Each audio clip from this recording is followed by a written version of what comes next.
Hello friends, welcome back to my channel. उम्मीद करती हूँ कि आप सब अच्छे होंगे। तो जैसे कि आप जानते हैं कि हम चीफ की दावत कहानी जो कि भीष्म साहनी द्वारा रचित है, इस कहानी के हम सभी महत्वपूर्ण प्रश्नों के ऊपर बात कर रहे हैं। लेकिन इसी के बीच मेरे पास एक कमेंट आया था कि पाजेब कहानी जो कि जैनेन्द्र द्वारा रचित है, इस कहानी के देशकाल यानी कि वातावरण के प्रश्न के ऊपर मैं एक वीडियो बनाऊँ। तो फ्रेंड्स, आज की जो वीडियो होने वाली है उसमें हम पाजेब कहानी के वातावरण और देशकाल के ऊपर बात करेंगे। अगर ऐसे ही आपका भी कोई प्रश्न हो तो आप मुझसे कमेंट के द्वारा बोल सकते हैं, मैं उन सभी के ऊपर वीडियोस बना दूंगी। ऐसे ही हिंदी रचनाओं से जुड़े महत्वपूर्ण प्रश्नों के लिए और उनकी व्याख्या के लिए आप इस चैनल को सब्सक्राइब करें, अपने फ्रेंड्स और क्लासमेट्स के साथ इसको शेयर करें। आइए बिना किसी देरी के वीडियो शुरू करते हैं। तो फ्रेंड्स, देशकाल और वातावरण ये दोनों एक ही चीज होती है। आप प्लीज इन दोनों में कंफ्यूज मत होइए। अगर आपके प्रश्न में वातावरण पूछा जाए या आपके प्रश्न में देशकाल पूछा जाए, आपको लिखना एक ही उत्तर है। वातावरण को कहानी का सबसे महत्वपूर्ण तत्व माना जाता है। तभी आपने देखा होगा जब भी आप किसी रचना की तात्विक समीक्षा करते हैं तो तात्विक समीक्षा में जो तत्व होते हैं उनमें एक प्रमुख तत्व वातावरण और देशकाल का भी होता है। कथ्य में सजीवता के लिए वातावरण एक शक्तिशाली साधन माना जाता है। जैसे प्रेमचंद की कहानी पूस की रात है, उस कहानी में विशुद्ध रूप से वातावरण प्रधान रहा है। वातावरण दो प्रकार का होता है, पहला आंतरिक वातावरण और दूसरा बाह्य वातावरण। बाह्य वातावरण में प्रकृति के परिवेश और पात्रों के रूपाकार का वर्णन होता है और आंतरिक वातावरण में पात्रों की मनोस्थिति, अंतर्द्वंद आदि का वर्णन होता है। यानी कि जो रचना लेखक ने लिखी है, लेखक ने किस वातावरण को आधार बनाकर ये रचना लिखी है। अगर उस रचना को पढ़कर पात्रों की मनोस्थिति, ठीक है, अंतर संबंध पता चलते हैं, इसका मतलब है कि लेखक ने आंतरिक वातावरण का प्रयोग किया है। अगर किसी रचना में प्रकृति के परिवेश को दिखाया गया है, पात्रों के रूपाकार का दिखाया गया है, ठीक है, बाहरी तौर पे, तो इसका मतलब है कि लेखक ने जो वो रचना रची है वो बाह्य वातावरण के आधार पर रची है। ठीक है, तो अब मैंने आपको अच्छे से बता दिया है कि वातावरण का असल में क्या मतलब होता है। ठीक है, क्योंकि बच्चों को काफ़ी दिक्कत आती है, उनको पता ही नहीं चलता है कि वातावरण का प्रश्न उनको किस तरीके से हल करना है। तो वातावरण है वो दो प्रकार का होता है। अब सबसे पहले ये कि आपको कहानी अच्छे से पढ़नी है। दूसरी बात ये कि आप कहानी जब पढ़ोगे तब आपको अच्छे से पढ़ोगे तो आपको पता चल जाएगा कि इसमें बाह्य वातावरण है या आंतरिक वातावरण है। ठीक है, अगर पात्रों की मनोस्थिति, अंतर्द्वंद, अंतर संबंध के बारे में बताया गया तो इसका मतलब है कि आंतरिक वातावरण है। और अगर पात्रों का रूपाकार और प्रकृति वगैरह से संबंध में रचना लिखी गई है, इसका मतलब है बाह्य वातावरण है। तो जब आपको मालूम पड़ जाएगा कि बाह्य वातावरण प्रयोग में लाया गया है या आंतरिक, तो उसके बेसिस पे आप जब कहानी पढ़ोगे तो आप मार्क करते जाओगे। उदाहरण, ठीक है, वातावरण और देशकाल का जो प्रश्न है उसमें आपको उदाहरण लिखने होंगे क्योंकि ये भी एक प्रैक्टिकल क्वेश्चन है। ठीक है, ये बिना उदाहरण के नहीं आप उसको अच्छे से आकर्षक बना सकते अपने उत्तर को। ठीक है, अगर बाह्य वातावरण कहानी में है, किसी रचना में है, तो आपको कहानी जब आप पढ़ रहे हो या कोई रचना पढ़ रहे हो तो आपको वहाँ पे मार्क करना है कि इस पैराग्राफ में ये मालूम पड़ रहा है कि बाह्य वातावरण का प्रयोग है, या किसी में जो किसी पात्र के अंतर्द्वंद दिखाई पड़ रहे हैं तो आपको वो उदाहरण लेना है और अपने उत्तर में डालना है। ठीक है, तो इस तरीके से आप अपना देशकाल और वातावरण का प्रश्न अच्छे से बेहतरीन ढंग से तैयार कर सकते हैं।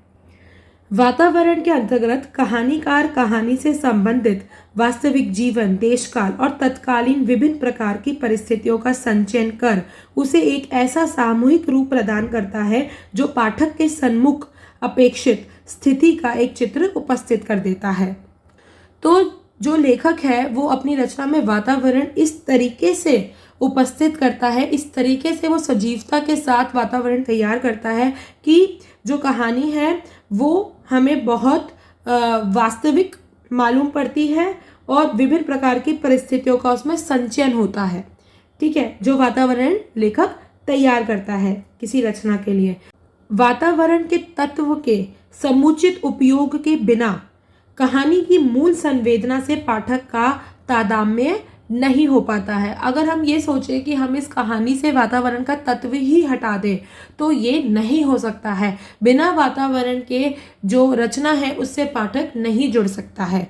ठीक है, जैसे कि अगर मैं आपको एक उदाहरण दूं, अगर हम फिल्म देखने जा रहे हैं तो फिल्म में अगर एक एक्शन सीन है सपोज, या एक इमोशनल सीन है, तो हम उससे इतना रिलेट नहीं कर पाएंगे अगर कोई बैकग्राउंड म्यूजिक नहीं होगा।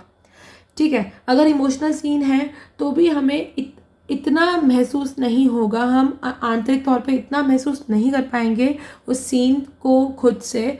ठीक है, जब तक वो बैकग्राउंड सॉन्ग नहीं वो प्रयोग में लाएंगे। ठीक है, और बैकग्राउंड सॉन्ग प्रयोग में लाएंगे तो कहीं ना कहीं हमारे ऊपर ज़्यादा उस चीज़ का अफेक्ट होगा, उस सीन का ज़्यादा प्रभाव पड़ेगा।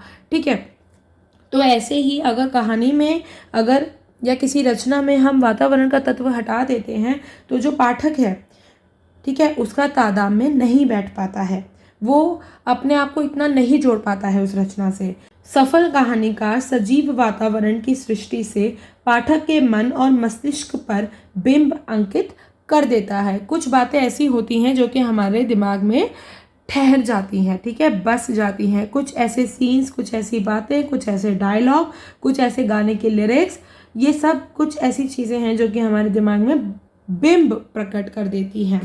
ठीक है, और यही एक उद्देश्य होता है किसी भी फिल्म मेकर का, किसी भी लेखक का, किसी भी ऐसे इंसान का जो कि लोगों के ऊपर प्रभाव डालने का काम करता है।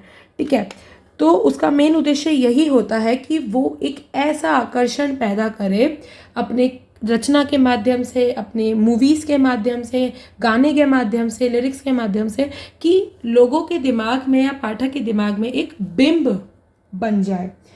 ठीक है, तो जो आलोच्य कहानी पाजेब है वो एक मनोवैज्ञानिक कहानी है। देखिए, सबसे पहले तो हमने अभी तक ये समझा है कि वातावरण कितना ज़रूरी तत्व है किसी भी रचना के लिए और वातावरण कितने प्रकार का होता है। अब हम वातावरण और देशकाल के आधार पर पाजेब कहानी के ऊपर बात करेंगे। तो जो पाजेब कहानी है वो एक मनोवैज्ञानिक कहानी है जिसका कलेवर या घटना स्थल एक मध्यवर्गीय परिवार का घर है, अतः बाह्य वर्णन के लिए स्थान नहीं है। तो यहाँ पर जो पाजेब कहानी है उसमें आंतरिक वातावरण को प्रयोग में लाया गया है, बाहरी वातावरण को प्रयोग में नहीं लाया गया है। आंतरिक वातावरण की दृष्टि से पात्रों के मन में चल रही उमरण घुमरण का लेखक ने मार्मिक, चित्रात्मक, मनोवैज्ञानिक वर्णन किया है और हम ये उदाहरण स्वरूप भी देख सकते हैं। मेरे मन में उस समय तरह तरह के सिद्धांत आए। मैंने स्थिर किया कि अपराध के प्रति करुणा होनी ही चाहिए, रोष का अधिकार नहीं। प्रेम से ही अपराध वृत्ति को जीता जा सकता है, आतंक से उसे दबाना ठीक नहीं है।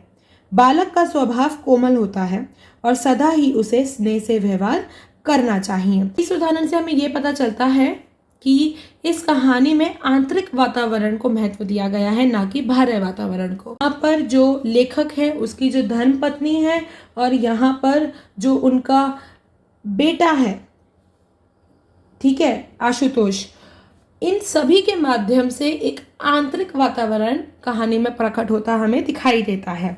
कहानी में क्षिप्रता और सामाजिकता के कारण वातावरण परोक्ष एवं सांकेतिक ही होना चाहिए।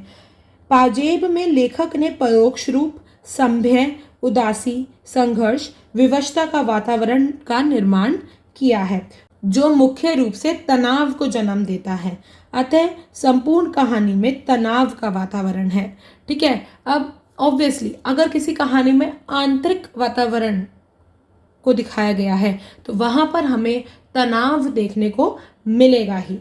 ठीक है, क्योंकि जो आंतरिक वातावरण है वो क्या होता है, जहाँ पर अंतर्द्वंद होते हैं, अंतर संबंध होते हैं, ठीक है, और वहाँ पर हमारी मनोस्थिति को उजागर किया गया होता है, तो वहाँ पे कहीं ना कहीं हम तनाव की स्थितियाँ देख सकते हैं और मनोवैज्ञानिक ढंग से दिखाया जाता है आंतरिक वातावरण को। ठीक है, तो हम ये कह सकते हैं कि संपूर्ण कहानी में तनाव का वातावरण है। पड़ोसन द्वारा छुन्नों की पिटाई, उसका रोना धोना, डांट डपट, थप्पड़ लगाना, कान खींचना, चाचा का परेशान होना, सभी घटनाएं वातावरण निर्माण में सहायक हैं। अगर ये वातावरण नहीं बुना होता तो शायद हम खुद को इतना कहानी से नहीं जोड़ पाते, पाठक वर्ग कहानी से कहीं खुद को दूर पाता। तो इस वातावरण के वजह से ही, जो वातावरण इतना सजीव ढंग से लेखक ने इस कहानी में बुना है, इस इंद्रजाल में खोकर पाठक सोचने पर विवश हो जाता है कि जेब की चोरी वास्तव में हुई है। इस दृष्टि से लेखक वातावरण निर्माण में सफल रहा है। तो इस कहानी के वातावरण और देशकाल के प्रश्न के ऊपर ये चर्चा हमारी यहीं समाप्त होती है। मैं उम्मीद करती हूँ कि आप सभी को अच्छे से समझ आ गया हो। अगर आपका भी कोई प्रश्न हो तो आप मुझसे कमेंट्स में बोल सकते हैं, ठीक है। मैं उन सभी के ऊपर वीडियोस बना दूंगी जल्दी ही। अगर आपको ये वीडियो अच्छी लगी हो तो आप इस वीडियो को लाइक करें। ऐसे ही हिंदी रचनाओं से जुड़े महत्वपूर्ण प्रश्नों के लिए और उनकी व्याख्या के लिए इस चैनल को सब्सक्राइब करें। अपने फ्रेंड्स और क्लासमेट्स के साथ इसको शेयर करें। मिलते हैं किसी नए प्रश्न के साथ अगली वीडियो में। तब तक के लिए गुड बाय।